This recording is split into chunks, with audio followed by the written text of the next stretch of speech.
I saw this intro to an article by Brian O'Neill over at Southside Sox. Note, this year's Know Your Enemy will take a few different paths. We're not always going to examine the pitching matchups unless notable.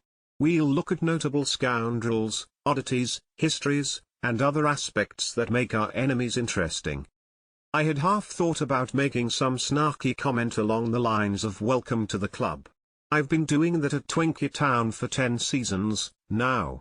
And let me tell you, it's brought me nothing but enormous wealth and a gigantic readership the world over."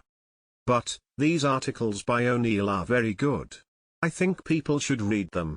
At least as many as ever read me. And if we both end up like Deadspin, well, it won't be for lack of trying. It never was. Today's pitching matchup should be a doozy.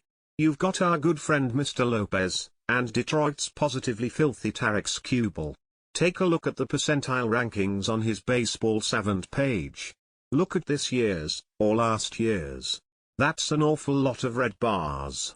Plus, he's a lefty, and the Twins have struggled against lefties for some time. Skubal throws an upper 90s fastball, a changeup, slider and sinker. Just that fastball/change combo wreaked havoc on hitters last year, when Skubal was recovering from flexor tendon surgery. Oh, and way back in 2020, Ron Gardenhire said wait till you see this kid. 2023 digits. This week's Different Paths will be about Mark Fidrych, aka the Bird. In late 1976 and early 1977, he was the biggest new thing in all of baseball, and probably brought an extra 400,000 fans to Tiger Stadium, plus sellout crowds for road games. You can see some of his pitching style here, right in the first minute.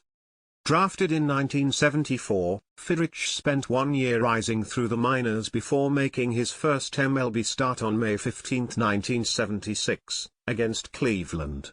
As Joe Posnanski remembered in The Athletic, "I'll never get over this," Fidrych told reporters after the game, but really it was the reporters who would never get over it.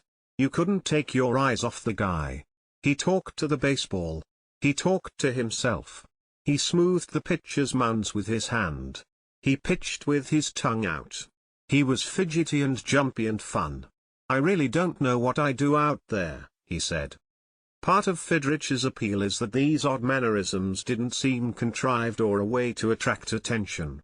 It was almost as if Fidrych were the first player from an international league Americans had never seen before. Remember how stunned we were to discover the epic bat flips in Korean baseball?